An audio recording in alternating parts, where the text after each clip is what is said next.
Hi friends, ഞാനിന്ന് വന്നിരിക്കുന്നത് നമ്മൾ വീട്ടമ്മമാർക്ക് വളരെ ഉപകാരപ്രദമായ ടിപ്സുകളുമായിട്ടാണ്. അപ്പോൾ നമുക്ക് വീഡിയോയിലോട്ട് കിടക്കാം. അപ്പോൾ ഫസ്റ്റ് ടിപ്പെന്ന് പറഞ്ഞാൽ നമ്മൾ വാഷിംഗ് മെഷീനിലൊക്കെ തുണി ഇടുമ്പോഴത്തേനും നമ്മൾ വലിയ ബെഡ്ഷീറ്റും അതേപോലെ അതിൻ്റെ കൂടെ തന്നെ ചെറിയ തുണികളൊക്കെ ഇടുമ്പോഴത്തേനും കഴുകി കഴിയുമ്പോൾ എല്ലാം കൂടെ കട്ട പിടിച്ചിട്ട് നമുക്ക് ഓരോ തുണിയായിട്ട് എടുക്കാനൊക്കെ വളരെ ബുദ്ധിമുട്ടായിരിക്കും. അപ്പോൾ അങ്ങനെ ഇല്ലാതിരിക്കാൻ വേണ്ടി നമ്മുടെ കയ്യിലുള്ള പ്ലാസ്റ്റിക് ചെറിയ കവറുകളുണ്ടല്ലോ, ആ കവറുകൾ ഇതേപോലെ ഒന്ന് ചുരുട്ടിയിട്ട് നമുക്ക് അതിൻ്റെ ഇടയ്ക്ക് ഇട്ട് കൊടുക്കാം. അതിലൊരു 3-4 കവർ ഇട്ട് കൊടുക്കാം. അപ്പം നമുക്ക് ആ ബുദ്ധിമുട്ട് ഒഴിവാക്കി കിട്ടും. കാരണം അല്ലെങ്കിൽ തുണിയെല്ലാം കൂടെ ഒറ്റ കട്ടയായിട്ട് കിടക്കും, നമുക്ക് കഴുകി കഴിയുമ്പോഴത്തേനും എടുക്കാൻ വളരെ ബുദ്ധിമുട്ടായിരിക്കും. അപ്പോൾ കഴുകുന്നതിന് മുമ്പായിട്ട് ഇതേപോലെ ഒന്ന് ഇട്ട് കൊടുക്കുക. എന്നിട്ട് നമുക്ക് വാഷിംഗ് മെഷീൻ ഓൺ ചെയ്താൽ നമുക്ക് ഇതേപോലെ കട്ട പിടിക്കാതെ ഓരോ തുണിയായിട്ട് എടുക്കാം. ഇനിയിപ്പോൾ അടുത്ത ടിപ്പെന്ന് പറഞ്ഞാൽ ഒരു സവാളയുടെ മുകൾ ഭാഗം ഇതേപോലെ ഒന്ന് അരിഞ്ഞെടുക്കുക. അപ്പോൾ നമ്മൾ ഈ സവാളയുടെ മുകൾ ഭാഗം അരിഞ്ഞെടുക്കുമ്പോഴത്തേനും അരിഞ്ഞ് മാറ്റി വെച്ച സവാള എടുക്കരുത്, ഇതുപോലെ ഫ്രഷായിട്ട് അരിഞ്ഞ സവാള എടുക്കാവുള്ളൂ. അപ്പോൾ അതിന് നല്ല നീര് മുകളിലായിട്ട് നല്ല നീര് നിൽക്കുന്നതായിട്ട് കാണാം.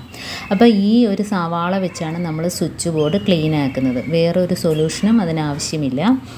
അപ്പം നമ്മുടെ കിച്ചണിലെ സ്വിച്ച് ബോർഡൊക്കെ ഭയങ്കരമായിട്ട് അഴുക്കായിരിക്കും, കാരണം എപ്പോഴും നമ്മൾ ഉപയോഗിക്കുന്നത് കൊണ്ട്. അപ്പോൾ കണ്ടോ, കിച്ചണിലെ സ്വിച്ച് ബോർഡൊക്കെ നല്ല അഴുക്കായിട്ടിരിക്കുന്നുണ്ടോ. അപ്പോൾ നമുക്ക് ഈ സവാള മാത്രം മതി നല്ല ക്ലീനായിട്ട് എടുക്കുന്നതായി ഞാൻ കാണിച്ചു തരാം. അപ്പോൾ അത് ഇതേപോലെ ഒന്ന് എല്ലായിടത്തും ആ അഴുക്കായ ഭാഗങ്ങൾ ഫുള്ളായിട്ട് ഒന്ന് വെച്ച് തേച്ച് കൊടുക്കുക. അപ്പം ഇതേപോലെ അരിഞ്ഞ് വെച്ച സവാള എടുക്കരുത്, നമ്മൾ ഫ്രഷായിട്ട് അന്നേരം തന്നെ അരിഞ്ഞ സവാള എടുക്കാവുള്ളൂ ഇതിനായിട്ട്. അപ്പോൾ അതിൻ്റെ ആ നീരാണ് ഇത് നല്ല ക്ലീനായിട്ട് കിട്ടുന്നത്. അപ്പോൾ കണ്ടോ, അപ്പോൾ ഇതേപോലെ എല്ലായിടത്തും ഒന്ന് നല്ലോണം ഒന്ന് തേച്ച് കൊടുക്കുക. അപ്പോൾ നമ്മൾ ബ്രഷോ സോപ്പോ അങ്ങനെയുള്ള പേസ്റ്റോ ഒന്നും തന്നെ ഇല്ലാതെ തന്നെ വളരെ ക്ലീനായിട്ട് എടുക്കുന്നതായിട്ട് നമുക്ക് കാണാം. ഇതേപോലെ എല്ലായിടത്തും ഒന്ന് തേച്ച് കൊടുത്തിട്ട് വെറുതെ ഒരു തുണി വെച്ചൊന്ന് തുടച്ചു കൊടുത്താൽ മാത്രം മതി. അപ്പോൾ ഈ ടിപ്പും വളരെ ഉപകാരപ്രദമാണ്, എല്ലാവരും ഒന്ന് ചെയ്ത് നോക്കുക.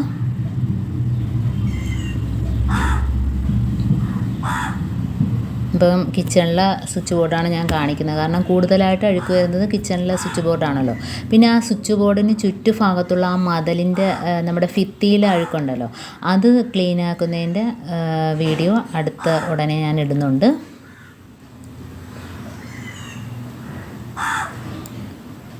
ഇതിപ്പോൾ സ്വിച്ച് ബോർഡ് മാത്രമാണ് ക്ലീൻ ആക്കുന്നത്. അപ്പം ആ ഭിത്തിയിൽ ചുറ്റിനുള്ള അഴുക്കൊക്കെ പോകുന്ന വീഡിയോ ഉടനെ തന്നെ ഞാൻ ഇടുന്നുണ്ട്. ഇപ്പോൾ കണ്ടോ, തുണി വെച്ച് തുടച്ചപ്പോൾ തന്നെ നല്ല ക്ലീനായിട്ട് കിട്ടിയിട്ടുണ്ട്. അപ്പോൾ ഇതിന് പ്രത്യേക സൊല്യൂഷനും കാര്യങ്ങളൊന്നും തന്നെ വേണ്ട, ഈ സവാള മാത്രം മതി. അപ്പോൾ ഇതേപോലെ നമുക്ക് എല്ലാ സ്വിച്ച് ബോർഡും ക്ലീൻ ആക്കാവുന്നതാണ്. നല്ല ക്ലീനായിട്ട് കിട്ടിയിട്ടുണ്ട്. ഇപ്പോൾ സ്വിച്ച് ബോർഡിൻ്റെ ആ ഇടയിലൊക്കെ എന്ന് പറഞ്ഞാൽ നമ്മൾ പിന്നെ ബ്രഷ് വെച്ചൊക്കെ തേച്ചാൽ നല്ലോണം ഒന്നുകൂടെ ക്ലീനായിട്ട് കിട്ടും.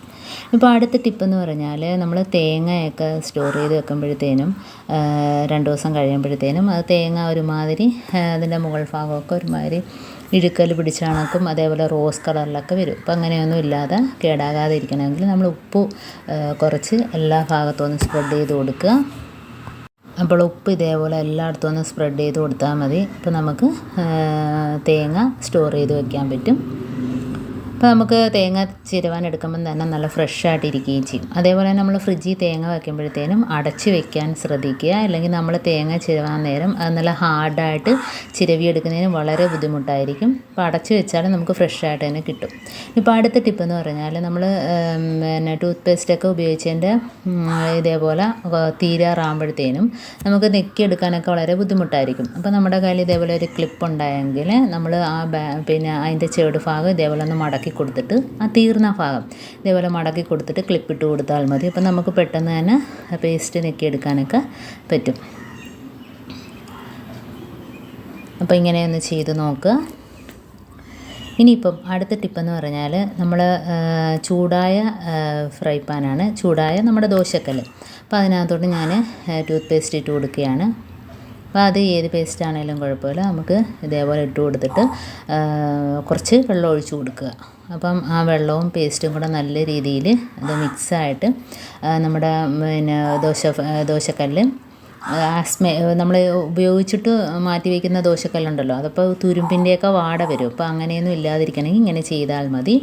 അപ്പോൾ നമുക്ക് നല്ല ക്ലീനായിട്ട് തന്നെ ദോശ ചുട്ടെടുക്കാനും പറ്റും. അത് മാത്രമല്ല, ചുടുമ്പോഴത്തേന് നമ്മൾ ഉപയോഗിക്കാത്ത കല്ലിൻ്റെ ഒരു സ്മെല്ലുണ്ടല്ലോ, തുരുമ്പിച്ച്, അപ്പോൾ അങ്ങനെയുള്ള ബുദ്ധിമുട്ടൊന്നും കാണത്തില്ല. അപ്പോൾ ഇങ്ങനെയൊക്കെ കഴുകിയിട്ട് നമുക്ക് ഇനി കഴുകി വൃത്തിയാക്കിയതിന് ശേഷം ദോശ നല്ല അടിപൊളിയായിട്ട് ചുട്ടെടുക്കാൻ പറ്റും. ഉണ്ടോ, നമ്മൾ ഉപയോഗിച്ചിട്ട് മാറ്റിയിടുന്ന ദോശക്കല്ലാണിത്. അപ്പോൾ അത് ഇതേപോലെ നമ്മൾ സ്മെല്ലും കാര്യങ്ങളൊന്നും ഇല്ലാതിരിക്കണമെങ്കിൽ ഇതേപോലെ ഒന്ന് ചെയ്ത് നോക്കിയാൽ മതി. ഇനി ഞാനൊന്ന് കഴുകി കാണിക്കാം. എന്നിട്ട് നമ്മൾ ദോശയൊക്കെ ചുട്ടാൽ നല്ല ക്ലീനായിട്ട് വരികയും ചെയ്യും. അത് മാത്രമല്ല, സ്മെല്ലും കാര്യങ്ങളൊന്നും തന്നെ കാണത്തില്ല. ഉണ്ടോ, അപ്പം എൻ്റെ ടിപ്സുകളെല്ലാം നിങ്ങൾക്ക് ഇഷ്ടമായെന്ന് വിചാരിക്കുന്നു. ടിപ്സിലേതെങ്കിലും ഒന്ന് നിങ്ങൾക്ക് ഉപകാരപ്പെട്ടു എന്ന് കാണുകയാണെങ്കിൽ ഒന്ന് ലൈക്ക് ചെയ്യാനും കമൻറ്റ് ചെയ്യാനും സബ്സ്ക്രൈബ് ചെയ്യാനും കൂട്ടത്തിൽ ബെല്ലൈക്കൻ എനേബിൾ ചെയ്യാനും മറക്കരുത്. എന്നാൽ മാത്രമേ ഞാനിടുന്ന ഓരോ വീഡിയോസും നിങ്ങളുടെ മുമ്പിൽ നോട്ടിഫിക്കേഷനായി എത്തുകയുള്ളൂ. അപ്പോൾ ഇനിയും നല്ല നല്ല ടിപ്സുകളുമായിട്ട് ഞാൻ നിങ്ങളുടെ മുമ്പിൽ വരുന്നതായിരിക്കും. അതുവരേക്കും താങ്ക്സ് ഫോർ വാച്ചിങ്.